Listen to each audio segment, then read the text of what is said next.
back to my channel.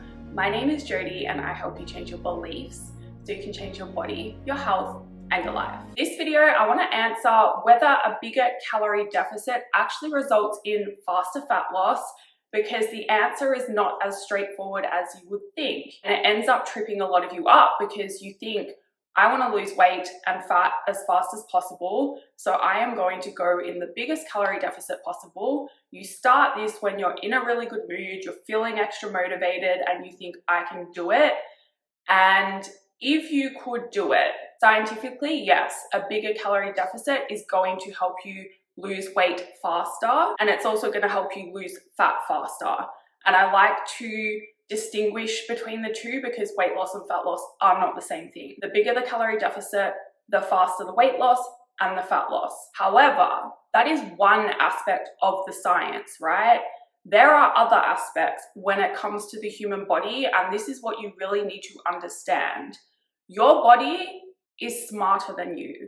It is designed to survive. And so when you reduce your calorie intake, your body is going to start to put things in place to cancel out some of that deficit, to try to protect you. It thinks you're running out of food, and so you have to conserve energy. So even if you have the best discipline in the world, your body is going to try and fight you, and the bigger the deficit, the harder the fight is going to be. Now, when you start a very restrictive diet, a massive calorie deficit, you're usually in a place where motivation is high and life is relatively easy. So you can stick to it for the first few days. But as you go along, diet fatigue happens, you get sick of the food you're eating, start getting hungrier, or you start getting cravings. And then life starts to happen as well. You might be getting invited out to more events. You might be really stressed and having to grab food on the go more. You can no longer hold back from that hyperpalatable food in front of you that smells extra good when you're in a big calorie deficit. You might not feel hungry, tired,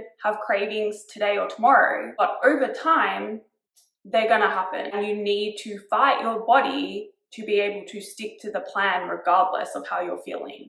And that is really hard to do. Now, another way the body tries to adapt to this is by decreasing your non-exercise activity thermogenesis. So even if you are tracking your steps, which I know a lot of you don't do and you struggle with, your body is going to try to conserve energy by limiting all the subconscious movements that you make throughout the day. That is why it is so important to keep steps up in a deficit and make sure you're hitting them consistently. But even if you're doing that, you're going to start moving less. Like, I won't be moving my hands so much when I'm in a big deficit. I will be laying down on the couch more. I can't really be bothered going to get that glass of water I want, so I just skip it, and so forth. So what can happen when you create this bigger deficit is some of it gets cancelled out by your reduced movements. Then another cycle starts to happen. Because it's kind of cancelling itself out, it's really hard to stick to your food intake.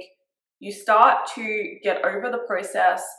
You're not getting the results that you thought you were going to get, because at the end of the day, fat loss physiologically still takes time. And you think big deficit, great, it's going to be done in 2 weeks, when the reality is you're still going to need weeks to months in that big deficit to get the result that you want. And so psychologically, you start to get defeated, disappointed, doesn't feel good, it's too hard, and so you give up too soon. That is what we don't want in this process, right? You need to find this balance where you're making enough progress that it keeps you going. Even if it's super slow, you need to see it as progress, full stop. Then you need to make it sustainable so that you can actually feel like you're making progress, feel like, yeah, it's kind of, it's hard, but I can do it. So much power in doing things that you can actually do. Then you end up sticking to it.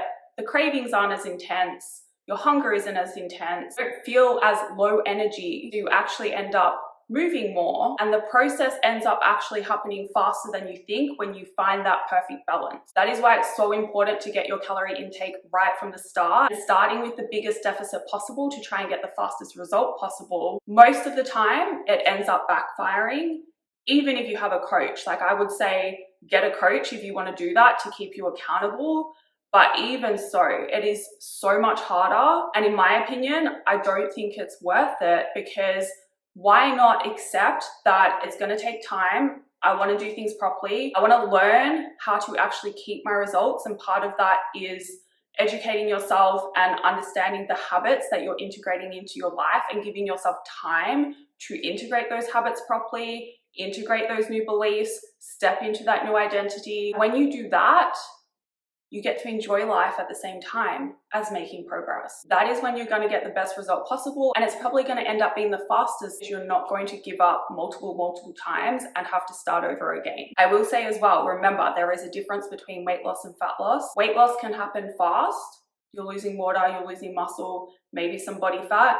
To get the best looking and feeling body, you want to focus on losing body fat.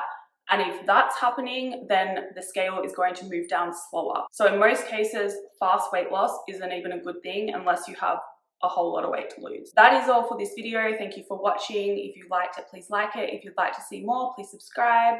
And if that's the case, I will see you in the next one.